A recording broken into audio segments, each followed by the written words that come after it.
بسم اللہ الرحمن الرحیم۔ آج ہم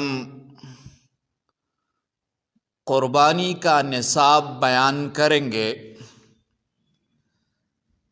اگر کسی کے پاس نصاب موجود ہو تو قربانی اس پر واجب ہے۔ قربانی کا نصاب کیا ہے؟ جس شخص کے پاس ضرورت اصلیہ یعنی رہائشی گھر، استعمال کے کپڑے، سواری، روزمرہ کا سامان وغیرہ سے زائد اتنا مال ہو جو 52.5 تولہ چاندی کی قیمت کے برابر ہو، اس پر قربانی واجب ہوتی ہے۔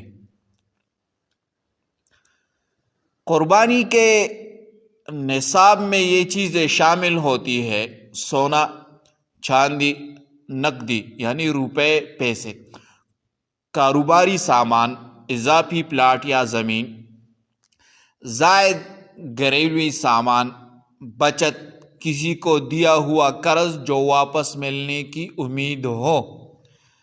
چاندی کا نصاب کیا ہے؟ چاندی کا نصاب 52.5 تولہ چاندی یعنی تقریباً 612 گرام چاندی۔ اگر کسی کے پاس اتنی چاندی ہو یا اس کی قیمت کے برابر مال ہو تو قربانی واجب ہوگی، یعنی اس شخص پر قربانی واجب ہوگی۔ سونے کا نصاب کیا ہے؟ سونے کا نصاب 7.5 تولہ ہے، یعنی تقریباً 87.48 گرام سونا اگر کسی کے پاس ہو تو اس پر قربانی واجب ہے۔ اگر صرف سونا اتنا ہو تو بھی قربانی واجب ہے۔ کن چیزوں پر قربانی واجب ہونے کا حساب لگے گا؟ نقدی روپے یعنی گھر میں موجود رقم، bank balance, mobile account, saving وغیرہ سب شامل ہوں گے۔ مثلا گھر میں 2 لاکھ روپے ہے، بینک میں 50,000 روپے ہے، موبائل اکاؤنٹ میں 20,000 روپے ہے، سب ملا کر حساب ہوگا۔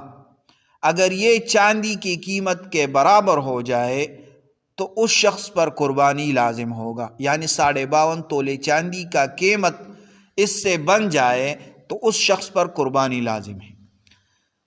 نمبر 2، سونا اور چاندی چاہے زیور استعمال میں ہو یا محفوظ رکھا ہو، حنفی فقہ کے مطابق دونوں نصاب میں شامل ہوں گے۔ نمبر 3، کاروباری سامان، دکان کا مال، اسٹاک، جانور خرید و فروخت کے لیے ہو یا تجارت کی نیت سے چیزیں رکھی ہو، سب شامل ہے اس میں، یعنی سب شامل ہوگی۔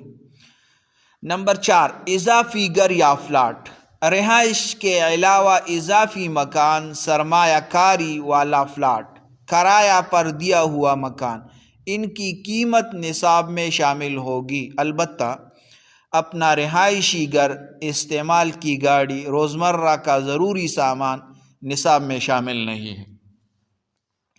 نمبر 5، گھر کا اضافی سامان، جو سامان ضرورت سے زائد ہو، مثلا اضافی فرنیچر، اضافی برتن، غیر استعمال شدہ قیمتی چیزیں، یہ بھی نصاب میں شامل ہو سکتی ہے۔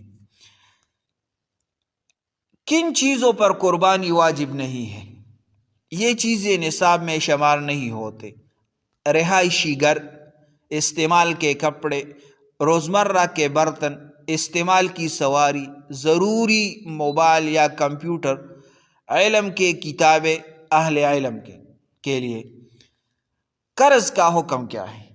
اگر کسی پر قرض ہو تو پہلے قرض منہا کیا جائے، یعنی پہلے قرض اس سے جدا کر دے، پھر باقی مال دیکھا جائے گا۔ اگر باقی مال نصاب تک پہنچے تو قربانی اس شخص پر واجب ہوگی۔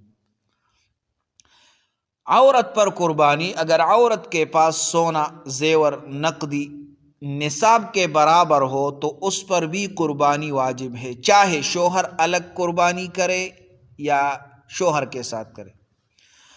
قربانی واجب ہونے کا وقت کیا ہے؟ ذوالحجہ کے 10 تاریخ صبح صادق سے لے کر 12 تاریخ غروب آفتاب تک اگر کسی کے پاس نصاب موجود ہو تو قربانی واجب ہوتی ہے۔ اہم تحقیق یہ ہے، آج کل اکثر علماء فرماتے ہیں کہ اگر قربانی کے نصاب میں چاندی کے نصاب کو معیار بنایا جائے گا، کیونکہ یہ فقراء کے فائدے اور عبادت کے اہتمام کے زیادہ قریب ہے، یعنی چاندی کا نصاب پر حساب کرے، چاندی 52.5 تولہ چاندی کی قیمت لگائے، مثال کے طور پر 52.5 چاندی کی قیمت 7 لاکھ ہے، اگر کسی کے پاس 7 لاکھ پورے ہو جاتے ہیں سونے کی وجہ سے یا گھر کے سامان یا اس کے پاس اتنے پیسے ہیں تو اس پر قربانی لازم ہے۔ لہٰذا اگر کسی کے پاس نقدی، سونا، کاروباری مال یا اضافی سامان ہو ملا کر 52.5 تولہ چاندی کی قیمت بن جائے تو قربانی اس پر واجب ہوگی۔ تو یہ چند مسائل ہیں، یہ یاد کر لے اور دوسروں کے ساتھ شیئر کرے۔ جزاکم اللہ احسن الجزا۔ اور قربانی اس کے لیے دلیل کیا ہے؟ نبی کریم صلی اللہ علیہ وسلم نے فرمایا جس شخص میں وسعت ہو اور وہ قربانی نہ کرے وہ ہمارے عیدگاہ کے قریب نہ آئے۔ تو یہ چند مسائل ہے، یہ دوسروں کے ساتھ شیئر کرے۔ جزاکم اللہ۔